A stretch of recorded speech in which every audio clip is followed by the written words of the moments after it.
नमस्कार, मैं रचना शर्मा चढ़ती कला टाइम टीवी देख रहे सभी दर्शकों का स्वागत करती हूं। आप देख रहे हैं हरियाणा के समाचारों की शुरुआत से पहले एक नजर आज की मुख्य सुर्खियों पर।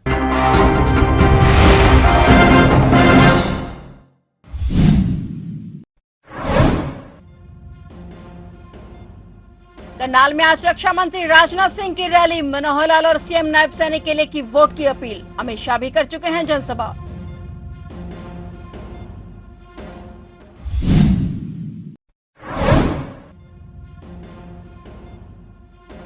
हरियाणा सरकार रोक रही दिल्ली का पानी। वोटिंग से पहले मंत्री आतिशी का आरोप। कहा हरियाणा सरकार को लिखेंगे चिट्ठी।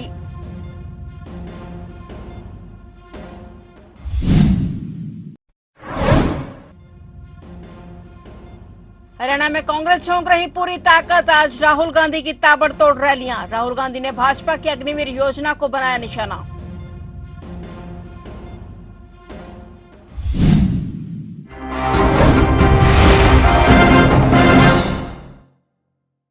और अब समाचार विस्तार से।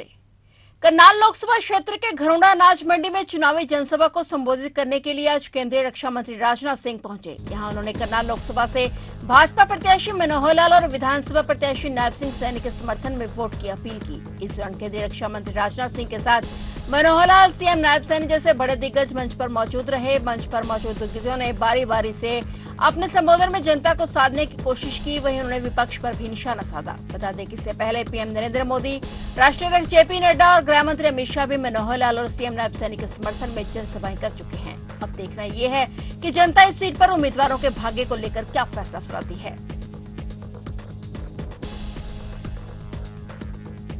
चुनावी घोषणा पत्र में फैसला किया है कि अगली जो हमारी सरकार बनने जा रही है उसमें हम एक ऐसी व्यवस्था करेंगे, वन नेशन और वन इलेक्शन होना चाहिए। लोकसभा और विधानसभा के सारे चुनाव साथ होने चाहिए। यह काम तो आजाद भारत के इतिहास में बहुत पहले हो जाना चाहिए था, लेकिन पता नहीं क्यों नहीं हो पाया। और जब हम लोगों ने कहा कि नहीं, हम चाहते हैं कि वन नेशन वन इलेक्शन हो, एक ही बार में लोकसभा विधानसभा सारे चुनाव निपट जाएं, हमारे कांग्रेस के मित्र और दूसरे राजनीतिक पार्टी के मित्र कहते हैं अरे भाई ये कैसे कर लेंगे। अरे जो असंभव है उसे संभव करके दिखाने की क्षमता किसी राजनीतिक पार्टी के पास है तो वह भारतीय जनता पार्टी के पास है।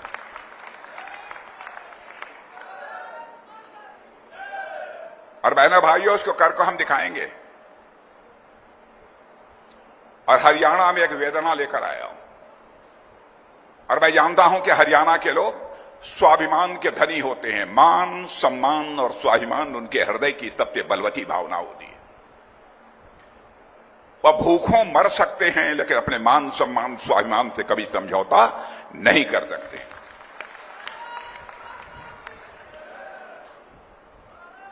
और मैं समझता हूं कि सबसे बड़ी पूंजी इंसान की होती है, इंसान की विश्वसनीयता, इंसान की साख। यानी कोई व्यक्ति जो बात बोले उसे पूरा करे, वही वास्तव में इंसान है। लेकिन मैं सारी राजनीतिक पार्टियों को देख रहा हूं, कहती कुछ है और करती कुछ है। आप लोगों ने कांग्रेस पार्टी को इस देश में 50 वर्षों से अधिक का समय अखंड हुकूमत करने के लिए दिया। पंडित जवाहरलाल नेहरू ने भी कहा था हम गरीबी को समाप्त करेंगे इस भारत से, क्योंकि भारत अब आजाद हो गया है। श्रीमती इंदिरा गांधी ने कहा कि मैं भी समाप्त करूंगी। राजीव गांधी जी आए, उन्होंने भी कहा कि हम गरीबी समाप्त करेंगे। डॉक्टर मनमोहन सिंह जी आए, उन्होंने भी कहा कि हम गरीबी समाप्त करेंगे। बहनों भाइयों, गरीबी समाप्त नहीं हुई। और मेरे आंकड़े पर यदि किसी को संदेह हो तो मैं अपने प्रेस के दोस्तों से भी कहना चाहता हूं, वह इसको वेरीफाई कर सकते हैं, इसको सत्यापित कर सकते हैं। आजाद भारत के बाद, आजाद भारत में पहली बार किसी प्रधानमंत्री ने 25 करोड़ लोगों को गरीबी रेखा से बाहर करने में कामयाबी हासिल की है, तो उसका नाम है श्री नरेंद्र मोदी।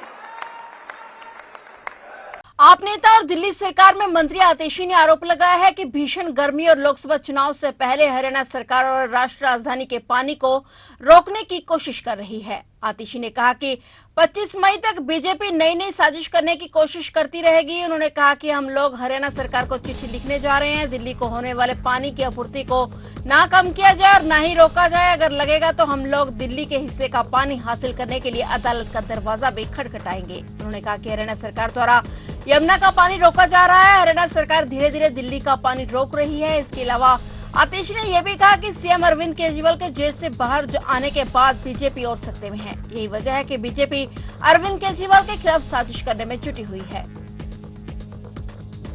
भारतीय जनता पार्टी ने 25 तारीख की वोटिंग से पहले एक नया षड्यंत्र रचा है आम आदमी पार्टी को टारगेट करने के लिए, दिल्ली के लोगों को परेशान करने के लिए। और इस षड्यंत्र के तहत भारतीय जनता पार्टी ने अपनी हरियाणा सरकार के माध्यम से दिल्ली के पानी को रोक लिया है। वो दिल्ली वालों को परेशान करने के लिए, दिल्ली में पानी की त्राही मचाने के लिए, दिल्ली में आ रही यमुना की वाटर सप्लाई को रोक रहे हैं। पिछले कुछ दिनों से जब जगह जगह से पानी की शिकायतें आनी शुरू हुई, जहां पे कभी पानी की शिकायत नहीं आती है, उसकी जांच करने पे पता चला कि यमुना का पानी हरियाणा सरकार द्वारा रोका जा रहा है। जो यमुना का स्तर एक नॉर्मल समय पर वजीराबाद में 674 फीट होता है, जब कम भी होता है तो वो ज्यादा मतलब लोएस्ट पॉइंट पर 672 फीट तक चला जाता है। लेकिन 11 मई से लगातार कल 21 मई तक हरियाणा धीरे धीरे धीरे धीरे करके दिल्ली का पानी रोक रही है। ये आंकड़े दिखा रहे हैं कि 25 मई की वोटिंग से पहले भारतीय जनता पार्टी अब नया षड्यंत्र रच रही है, पानी को रोकने का षड्यंत्र रच रही है, दिल्ली वालों को परेशान करने का षड्यंत्र रच रही है, पानी की त्राही मचाने का षड्यंत्र रच रही है। हरियाणा में लोकसभा चुनाव के लिए प्रचार अंतिम दौर में है। वोटिंग के लिए आज महज 3 दिन का वक्त बचा है और ऐसे में अब राजनीतिक दलों ने पूरी ताकत झोंक दी है। सभी पार्टियों के स्टार प्रचारक और केंद्रीय नेता लगातार हरियाणा में जनसभाएं कर रहे हैं। इसी क्रम में हरियाणा में लोकसभा चुनाव के प्रचार के अंतिम चरण में राहुल गांधी ने कार्यकर्ताओं में जोश भरने और प्रत्याशियों के समर्थन में वोट की अपील करने के लिए रैली को संबोधित किया। इस दौरान राहुल गांधी ने भाजपा सरकार की अग्निवीर योजना को निशाने पर लिया। हरियाणा के महेंद्रगढ़ में कांग्रेस नेता राहुल गांधी ने जनसभा को संबोधित करते हुए कहा कि पीएम मोदी ने पहली बार हिंदुस्तान के जवानों को मजदूर में बदल दिया है। अब 2 तरीके हैं कि शहीद होंगे, एक सामान्य जवान या अफसर जिसके परिवार को पेंशन मिलेगी, शहीद का दर्जा मिलेगा, और दूसरा गरीब का बेटा जिसको अग्निवीर नाम दिया गया है। राहुल गांधी ने कहा कि सेना अग्निवीर योजना नहीं चाहती है। उन्होंने कहा कि अगर इंडिया की सरकार आएगी तो अग्निवीर योजना को उठाकर हम कूड़ेदान में फेंक देंगे। मैं शुरुआत अग्निवीर योजना से करना चाहता हूं।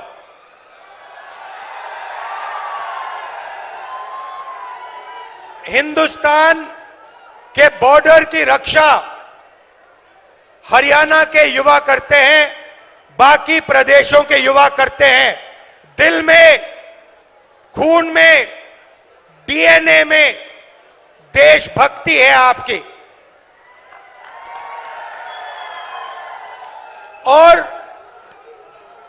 नरेंद्र मोदी जी ने पहली बार हिंदुस्तान के जवानों को मजदूर में बदल दिया है।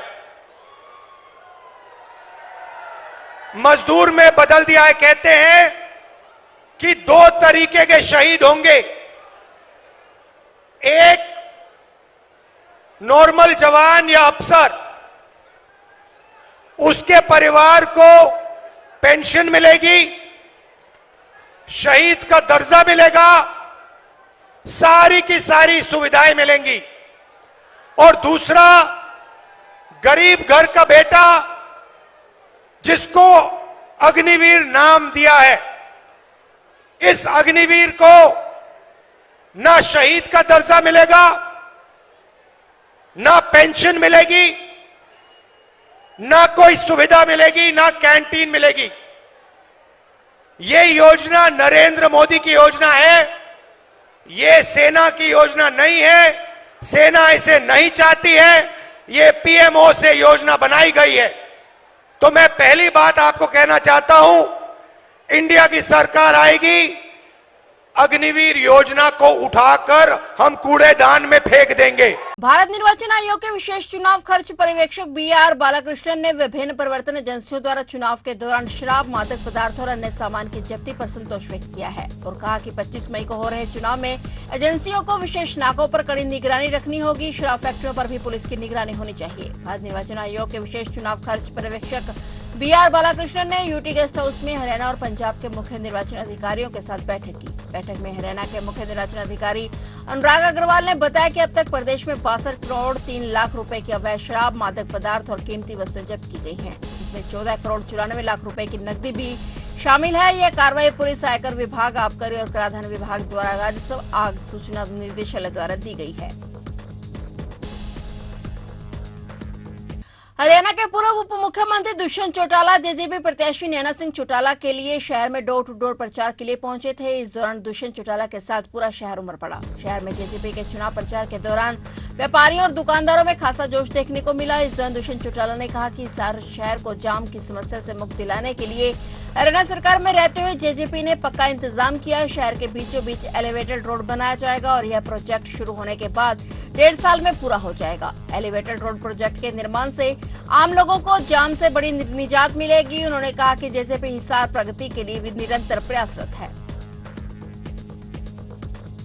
भारत मौसम विज्ञान विभाग ने राजस्थान, पंजाब, हरियाणा, चंडीगढ़, दिल्ली और पश्चिम उत्तर प्रदेश के कुछ हिस्सों में हीट वेव से लेकर गंभीर हीट वेव की स्थिति बने रहने की भविष्यवाणी की है। अगले 5 दिनों में हरियाणा के लिए भी रेड अलर्ट जारी किया गया है। मौसम विभाग ने कहा है कि इस राज्य में कई जिलों में दिन का तापमान 47 डिग्री सेल्सियस के स्तर को पार कर सकता है। देश के उत्तरी क्षेत्र के विशाल हिस्से में लोग भयंकर और भीषण गर्मी से जूझ रहे हैं। हरियाणा में प्रचलित पश्चिमी विक्षोभ के कारण अधिकतम तापमान में मामूली गिरावट दर्ज की गई है, लेकिन इसके बाद इसमें धीरे धीरे 2 से 3 डिग्री की वृद्धि होगी। इसलिए इन राज्यों के लिए रेड अलर्ट जारी कर दिया गया है। उधर पड़ोसी राज्य उत्तर प्रदेश में भी अगले 5 दिनों के लिए रेड अलर्ट जारी किया गया है। हरियाणा लोकसभा चुनाव के मतदान को लेकर महज 3 दिन बचे हैं। ऐसे में सभी राजनीतिक दल अपना दमखम दिखा रहे हैं और इसी कड़ी में जगाधरी विधानसभा में कृषि मंत्री कंवरपाल गुर्जर ने अंबाला लोकसभा से भाजपा प्रत्याशी बंतो कटारिया के समर्थन में एक विशाल रोड शो निकाला। जगह जगह लोगों ने पुष्प वर्षा कर कृषि मंत्री कंवरपाल गुर्जर और अंबाला लोकसभा से भाजपा प्रत्याशी बंतो कटारिया का स्वागत किया। रोड शो के बाद गांव खदरी में एक विशाल जनसभा को भी आयोजन किया गया और वहीं मीडिया से बातचीत करते हुए कृषि मंत्री कंवरपाल गुर्जर ने कांग्रेस के राष्ट्रीय अध्यक्ष मल्लिकार्जुन खड़गे के बयानों पर पलटवार किया और कांग्रेस पर जमकर निशाना साधा। देखिए, बहुत ही जबरदस्त कार्यक्रम है और जबकि हम काफी लेट भी गए और अब 9 बज रहे रात के, लेकिन सभी लोगों में बड़ा भारी उत्साह है और अब तक सभी लोग बैठे रहे। एक भी व्यक्ति यहाँ से गया नहीं और सब लोगों ने विश्वास दिलाया कि वो जोरदार समर्थन जो है और अपना बंतो कटारिया जी को देंगे और नरेंद्र मोदी जी को प्रधानमंत्री बनाने के लिए काम करेंगे। चाहे कुछ भी 10 साल कांग्रेस की सरकार रही, कोई 10 तो काम खैर नहीं मैं कहूँगा, पर 5 ही काम बता दो, 3 ही काम बता दो। खड़गे जी से पूछ लियो, हुड्डा जी से पूछ लियो, यहाँ जो कैंडिडेट है उनसे पूछ लियो। 3 कामों में आज तक वो एक बात बता रहे कि हमने थर्मल प्लांट लगाया। थर्मल प्लांट हमारे लिए नहीं लगा, थर्मल प्लांट तो पूरे रहने के लिए लगा। इसकी जो बिजली बनेगी वो ग्रिड में चली जाएगी, ग्रिड में से हमारा हिस्सा में मिलेगा। तो ये कोई हमारा काम नहीं है, तो पूरे रहना काम है। इसके अलावा आज तक वो दूसरा काम नहीं बता सके कि कौन सा काम उन्होंने किया। और गुटबाजी खत्म हो जाएगी ना तो कांग्रेस की पहचान ही खत्म हो जाएगी। कांग्रेस की पहचान ही गुटबाजी से है, तो वो उन्होंने ठीक रखी जो कुछ है ठीक है उनका। हरियाणा में इंडियन एयरफोर्स स्टेशन सिरसा में चोरों ने एक बार फिर से चोरी की बड़ी वारदात को अंजाम दिया। चोर एक सार्जेंट के सरकारी क्वार्टर से 15,20,000 रुपए के सोने के जेवरात और हजारों की नकदी चुराकर फरार हो गए। घटना के समय सार्जेंट राकेश सारन छुट्टी पर गए हुए थे कि पीछे से चोरों ने हाथ साफ कर दिया। सार्जेंट राकेश सारन ने फौरन पुलिस को चोरी की शिकायत दर्ज करवाई। वहीं पुलिस ने भी मामला दर्ज करते हुए तफ्तीश शुरू कर दी है। लेकिन एयरफोर्स स्टेशन में 15 दिन में दूसरी बड़ी वारदात का होना पुलिस प्रशासन को सवालों के घेरे में खड़ा कर देता है। तो ये थे हरियाणा के समाचार और नए समाचारों के साथ फिर से हाजिर होंगे। तब तक के लिए देखते रहिए चढ़ती कला टाइम टीवी और अब मुझे दीजिए इजाजत। धन्यवाद।